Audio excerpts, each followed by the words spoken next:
दोस्तों Trident limited की बात करें, यहाँ पे बड़ी अपडेट निकल के आ रही है। ट्राइडेंट लिमिटेड की तरफ से एक्सचेंज को एक बड़ी जानकारी दी गई है। इस नोटिस के माध्यम से बताया गया है कि कंपनी के कुछ मैनेजमेंट में बदलाव हुआ है।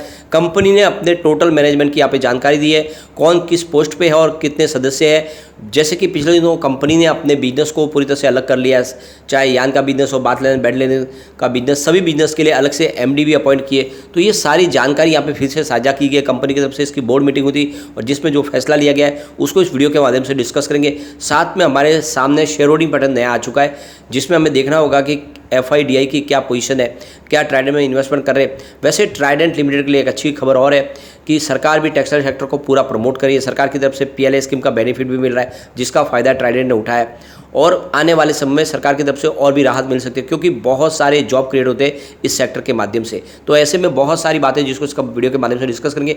ट्राइडेंट के लिए एक ही सबसे बड़ी जो टेंशन वाली बात है कि इसका ज़्यादा करके बिजनेस यानी 50% बिजनेस US और यूरोपियन कंट्रीज में, और दोनों जगह में प्रॉब्लम चल रही है। US में इन्फ्लेशन का प्रॉब्लम है, तो यूरोपियन कंट्रीज में जियोपॉलिटिकल टेंशन चल रही है।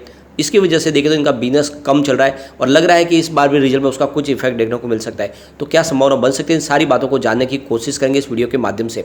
सबसे पहले फ्राइडे के कारोबार की बात करें, 30.60 पर क्लोजिंग थी, 1.45% की गिरावट देखने को मिली।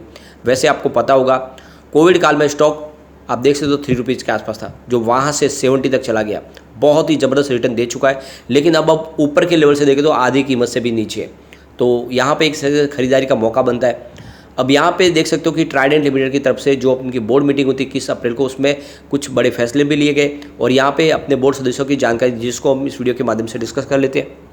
तो यहाँ पे कंपनी का जो कॉर्पोरेट एडवाइजरी बोर्ड है, जिसमें आप देख सकते हो कि मिस्टर दिनेश कुमार मित्तल जो चेयरमैन है, इसके अलावा राजेंद्र गुप्ता को चेयरमैन है। फिलहाल राजेंद्र गुप्ता इस समय सिर्फ अभिभावक के तौर पर कंपनी में है, उन्होंने यहाँ पे कोई बड़ी पोस्ट नहीं ली हुई है।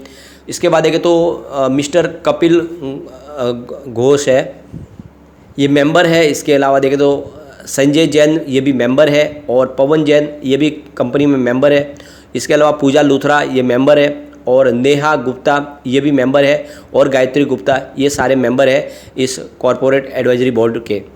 अब कंपनी के मैनेजमेंट बोर्ड की बात करें तो यहाँ पे देख सकते हो कि दीपक नंदा जो MD है कंपनी के, इसके अलावा देख सकते हो कविश धांडा जो CEO है यान डिवीज़न के, और उसके बाद में देख सकते हो कि कमल गाबा जो CEO है बेड लेनन बिजनेस के, और इसके अलावा देखें स्वप्ननाथ जो CEO है बात लेनन बिजनेस के, साथ में बिजनेस एक्सेलेंस।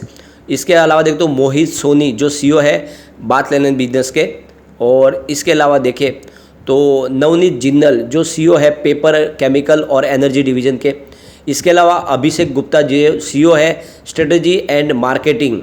इसके अलावा आप देख सकते हो प्रदीप कुमार मार्कंडे जो ग्रोथ एंड प्रोजेक्ट के CEO है। इसके अलावा देख सकते हो कि यहाँ पे अवनीश बोरा जो चीफ फाइनेंशियल ऑफिसर है, और अरविंद मट्टा जो यहाँ पे देख सकते हो कि हेड है सेक्टरल और कॉर्पोरेट अफेयर्स के। अब बोर्ड ऑफ डायरेक्टर की बात करें तो यहाँ पे देख सकते हो मिस्टर राजीव धवन जो चेयरमैन एंड इंडिपेंडेंट डायरेक्टर्स है, उषा सांगवान जो इंडिपेंडेंट डायरेक्टर्स के पद पे है। इसके अलावा देख सकते हो एंटनी डीसा जो इंडिपेंडेंट डायरेक्टर है। इसके अलावा आप देख सकते हो राजीव आहूजा, उनको भी इंडिपेंडेंट डायरेक्टर की पोस्ट दी गई है। राज कमल जो इंडिपेंडेंट डायरेक्टर है। इसके अलावा दीपक नंदा MD की पोस्ट पे है।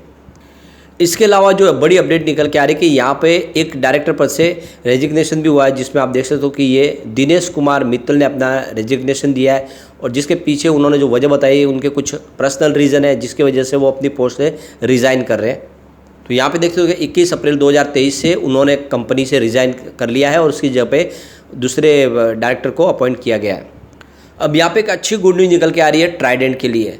इंडिया आने वाले समय में देख सकते हो कि बहुत सारे टेक्सटाइल पार्क बनाने जा रहे हैं, तो इसमें करीब 20 लाख जॉब क्रिएट होने वाले। सरकार का फैसला है कि अलग अलग स्टेट के अंदर नए टेक्सटाइल पार्क बनाए जाए, जिसमें आप देख सकते हो कि सरकार तमिलनाडु, तेलंगाना, कर्नाटका, महाराष्ट्र, गुजरात, मध्य प्रदेश और उत्तर प्रदेश में टेक्सटाइल पार्क बनाने जा रहे हैं। और इस समय सरकार की तरफ से जो ये PM मित्र स्कीम के तहत यहाँ पे जो टेक्सटाइल पार्क लगाए जा रहे हैं, जिसकी वजह से इस सेक्टर को बहुत सारी फ़ायदा होने वाला है। और ट्राइडेंट भी इस मौके का फ़ायदा उठा सकते हैं। टेक्सटाइल पार्क में उनको भी बेनिफिट मिल सकता है।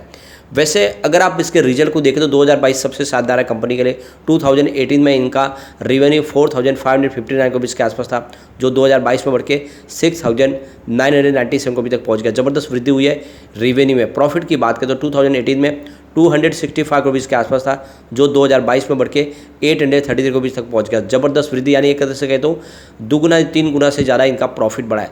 लेकिन पिछले 2 रिजल्ट जो हमने काफ़ी ख़राब देखे, और इसके पीछे वजह भी है। जो रीजन सबसे बड़ा निकल के आ रहा है वो है इंटरनेशनल रीजन, यूएस और यूरोपियन कंट्रीज़ का।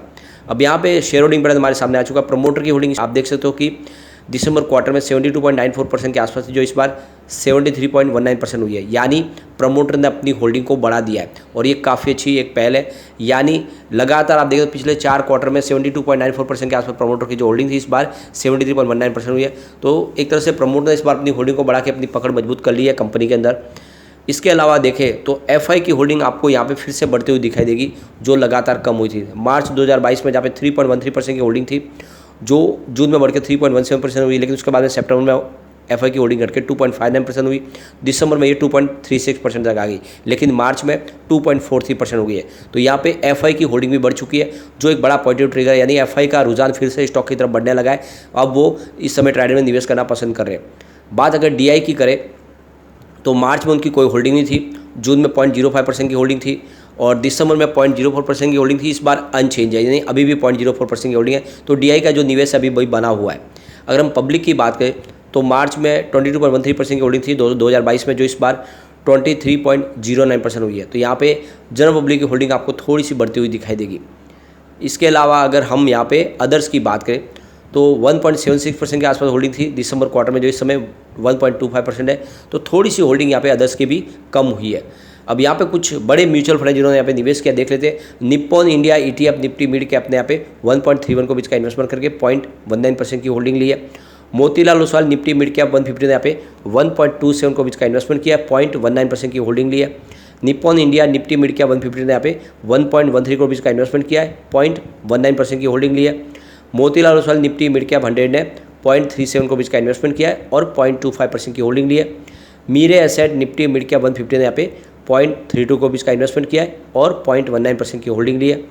इसके अलावा देखें तो SBI Nifty mid cap 150 index ने 0.25 करोड़ का इन्वेस्टमेंट किया हुआ है और 0.19% की होल्डिंग ली है।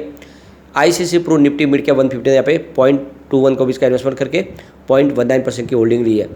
Aditya Birla SL Nifty mid cap 150 ने यहाँ पे 0.16 करोड़ रुपये का इन्वेस्टमेंट किया है और 0.19% की होल्डिंग ली है। मीरे एसेट निफ्टी इंडिया ने 0.15 करोड़ का इन्वेस्टमेंट किया है, 0.19% की होल्डिंग ली है। तो ये आप देख सकते हो कि इंडिया के बड़े बड़े म्यूचुअल फंड जम के खरीदारी कर रहे हैं इस समय ट्राइडेंट में। तो यहाँ पे लॉन्ग टर्म का रिजल्ट लेके ट्राइडेंट में इन्वेस्टमेंट करने का ये मौका है। रिजल्ट के बाद बेहतर संभावना और बन सकती है। लेकिन फ्रेंड, कोई भी इन्वेस्टमेंट करने से पहले अपने फाइनेंशियल एडवाइजर से बारे में ले ले या अपना खुद का रिसर्च करें, क्योंकि मैंने वीडियो आपके एजुकेशनल पर्पज़ के लिए ही बनाया। वीडियो पसंद आए तो लाइक से जरूर कीजिए और चैनल को सब्सक्राइब कर दीजिए। Thank you friend.